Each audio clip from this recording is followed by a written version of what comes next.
नमस्कार, आप देख रहे हैं वीकी न्यूज और मैं विष्णु उपाध्याय। हाथरस कांड की आड़ में किस तरह से सीएम योगी के साथ साथ देश के प्रधानमंत्री नरेंद्र मोदी को बदनाम करने की बड़ी साजिश रची गई थी, उसकी परतें धीरे धीरे खुलकर सामने आ रही हैं। और अब कई ऐसे खुलासे भी सामने आए हैं जो आपके भी रोंगटे खड़े कर देंगे कि किस तरह से दिल्ली और अमेरिका की दंगों की तरह ही यूपी को दहलाने की बड़ी प्लानिंग की गई थी।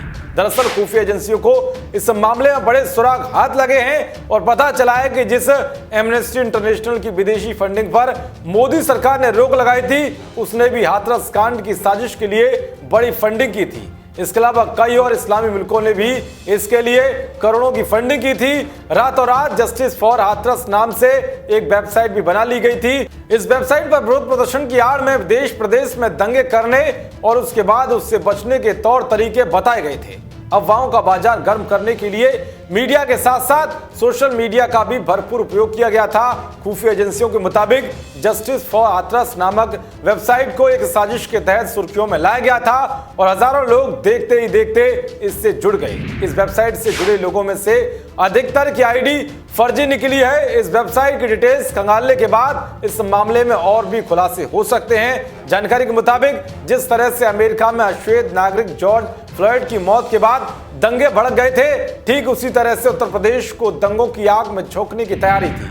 मुस्लिम मुल्कों और इस्लामी कट्टरपंथी संगठनों ने हिंदू समुदाय में फूट डालने के लिए फंडिंग की थी। यह भी सामने आया कि हाथरस पर बनाई गई वेबसाइट के पीछे सीए विरोधियों और देश विरोधी तत्वों का हाथ था, जो मुख्यमंत्री योगी आदित्यनाथ से बदला लेना चाहते थे। यानी कि शाहीन बाग की तर्ज पर पूरी प्लानिंग की गई थी। साथ ही कोरोना वायरस की आड़ में पुलिस प्रशासन से बचने के नुस्खे भी इस वेबसाइट पर बताए गए थे।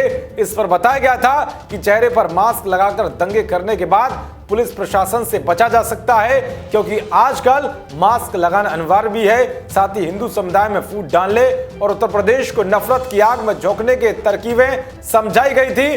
वेबसाइट पर कई अन्य आपत्तिजनक सामग्रियां भी थी। इस वेबसाइट पर वॉलंटियर्स की मदद से हेट स्पीच और भड़काऊ राजनीति करने के लिए कई सामग्रियां तैयार की गई थी, ताकि देश विरोधी तत्व इसका फायदा उठा सकें। पूरी स्क्रिप्ट तैयार करने और इसकी फंडिंग में इस्लामिक कट्टरपंथी संगठन पीएफआई और एसडीपीआई जैसे संगठनों का भी नाम सामने आ रहा है। रविवार की देर रात जैसे ही पुलिस का तलाशी अभियान और छापेमारी शुरू हुई, ये वेबसाइट अचानक से बंद हो गई। इसके लिए फेक न्यूज की एक बड़ी खेप तैयार की गई थी। साथ ही फोटोशॉप तस्वीरें भी डाली गई थी, जिन्हें वायरल कर नफरत का माहौल बनाया जा सके। दंगे भड़काने के लिए छेड़छाड़ किए हुए विजुअल्स का इस्तेमाल भी किया गया था। इसमें यह भी समझाया गया था कि पुलिस कर्मियों को कैसे निशाना बनाया जाए। इसके लिए मीडिया संस्थानों और सोशल मीडिया के अकाउंट्स का भी इस्तेमाल किया गया।